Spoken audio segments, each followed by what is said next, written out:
Beaucoup d'humains attendent que l'autre lui amène la paix, que ce soit dans un couple, que ce soit entre amis, que l'autre lui amène la paix, la sérénité qu'il a besoin. Le problème qu'il y a, c'est que quand vous allez le chercher à l'extérieur et que vous ne le portez pas à l'intérieur, vous ne pouvez pas le trouver. Vous trouverez ce que vous portez pour vous-même. C'est-à-dire que vous trouverez les conflits, les guerres, les incompréhensions que vous-même vous vous donnez. Et ça, peu importe la relation. En fait, tant que vous voulez que l'autre vous amène la paix, ça veut dire que dans votre inconscient, vous vous dites « je ne suis pas capable tout seul de m'amener la paix ».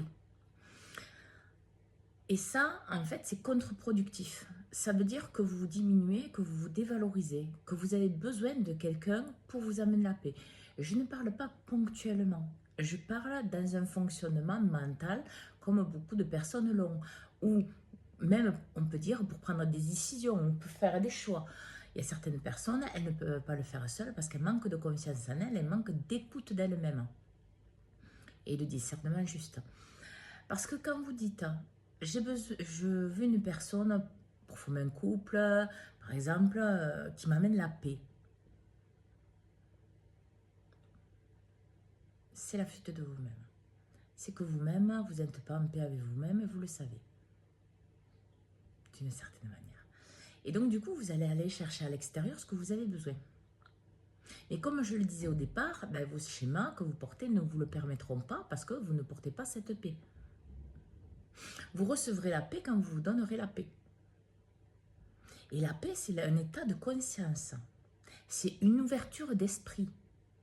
C'est pas la peur, c'est pas l'angoisse, c'est pas le stress. Dans tout ça, il n'y a pas la paix.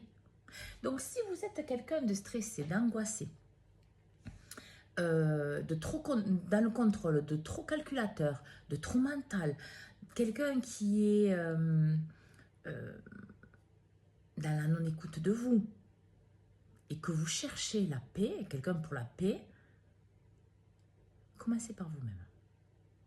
Commencez par aller dans le bon sens.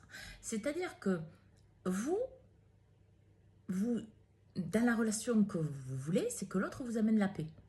Mais vous, qu'est-ce que vous lui donnez? Les conflits, les guerres, les oppositions, les difficultés, la discorde? Est-ce que c'est bon comme relation? Est-ce que c'est juste? Non. Donc ça commence par vous. À donner la paix à vous, dans votre écoute de vous, dans l'alignement avec vous. Et vous allez voir qu'en fait, vous allez être plus en paix avec vous. Déjà, ça va vous permettre de vous décrocher du schéma que vous n'êtes pas capable de vous amener la paix, de vous amener ce que vous avez besoin.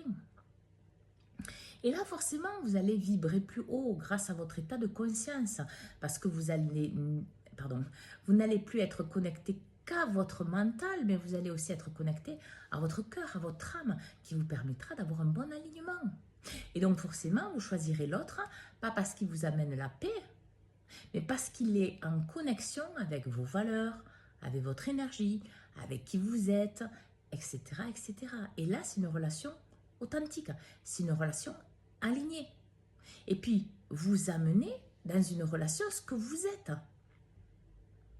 Donc, vous ne pouvez pas recevoir quelque chose que vous n'êtes pas. Sans qu'il y ait de sacrifice, de schéma ou autre. Donc, l'authenticité, ça commence par vous. La paix en vous. Libérez-vous des conflits face à vous-même, face à votre passé, face à l'éducation que vous avez reçue, face à plein de choses. Paix à l'intérieur de vous le maximum. Et vous allez voir que c'est ce que vous allez amener à l'autre. Et à ce moment-là, ben oui, vous tomberez sur une personne qui vous amène la paix. Parce que tout simplement, c'est ce que vous vous donnez à vous-même. Bonne écoute de vous à tous.